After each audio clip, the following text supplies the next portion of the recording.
Vous écoutez La Voix de l'Espérance, une émission qui vous apporte paix, joie, confiance et espérance.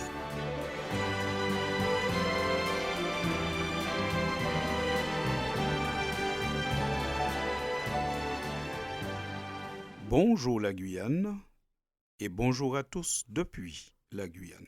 Après en avoir fini avec les bergers, l'évangéliste Luc passe directement à l'épisode où apparaît Siméon. Siméon, le veilleur infatigable. Nous allons donc suivre Luc. Le moment arrive où Marie et Joseph amènent l'enfant à Jérusalem pour le présenter au Seigneur. Nous sommes là, près de 40 jours après la naissance de Jésus.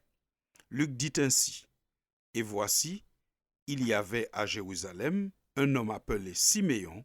Cet homme était juste et pieux. Il attendait la consolation d'Israël et le Saint-Esprit était sur lui. » Fin de citation. Luc chapitre 2 au verset 25. Voilà donc qui est Siméon, un veilleur infatigable, un homme qui attend l'accomplissement de la parole prophétique.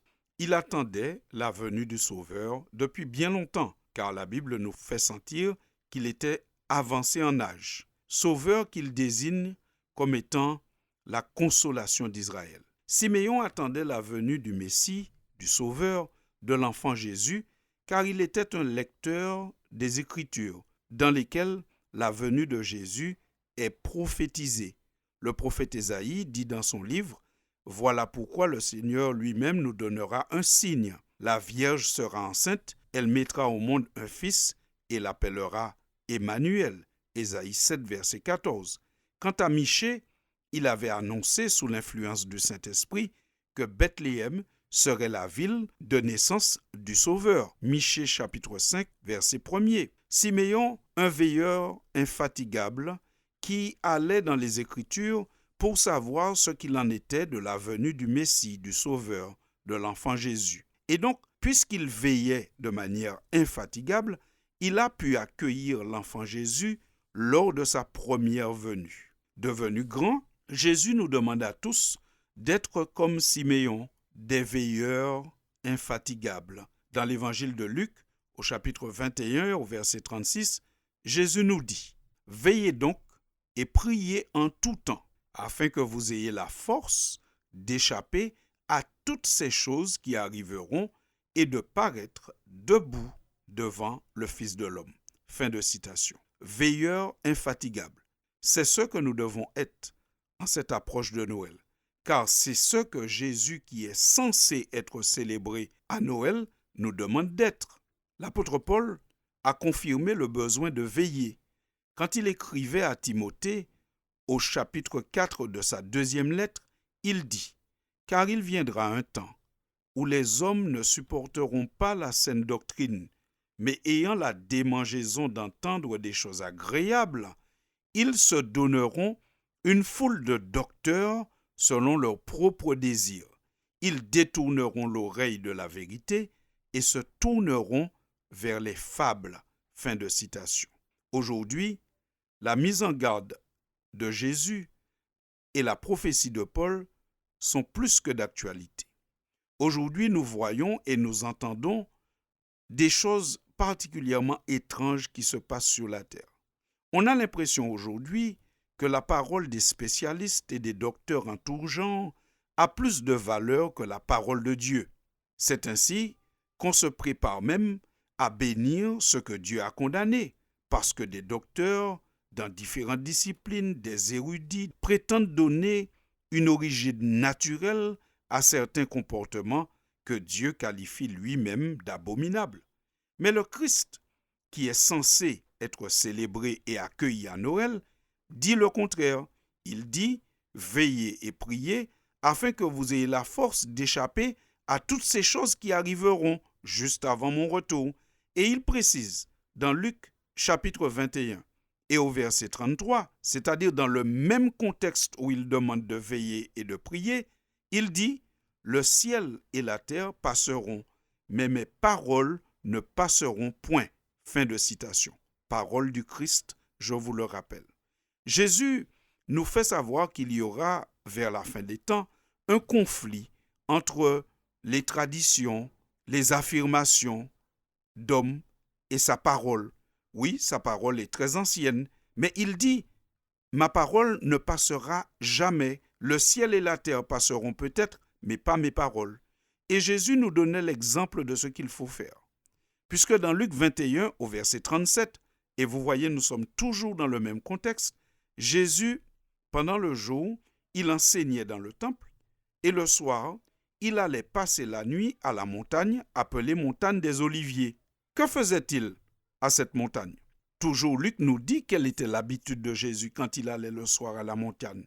Au chapitre 6 et au verset 12 de son livre, il dit « En ce temps-là, Jésus se rendit à la montagne pour prier et il passa toute la nuit à prier Dieu. » Fin de citation. Chers auditeurs, peut-être que vous êtes en train de chercher un bon plan pour Noël. Le bon plan pourrait être faire comme Jésus. Le 24 au soir, faire une veillée de prière, comme Jésus le faisait régulièrement durant le temps où il était sur la terre.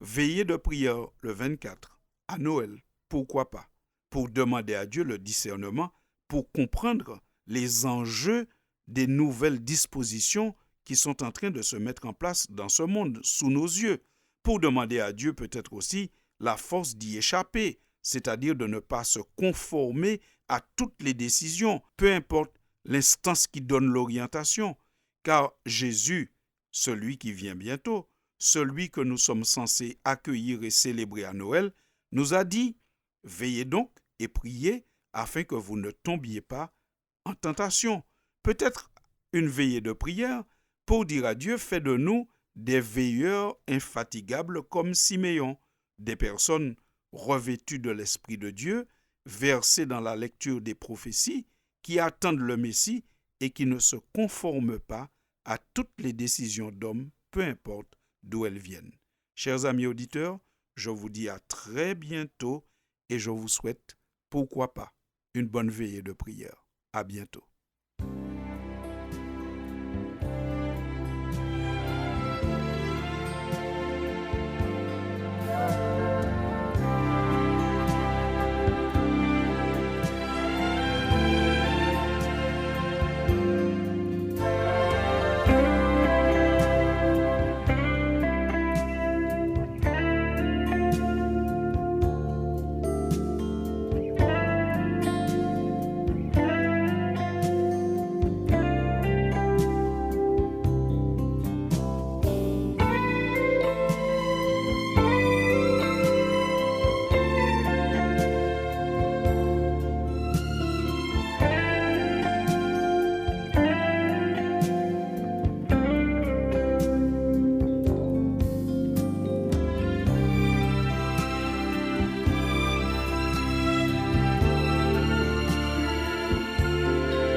C'était La Voix de l'Espérance, une émission préparée par l'Église adventiste du 7e jour.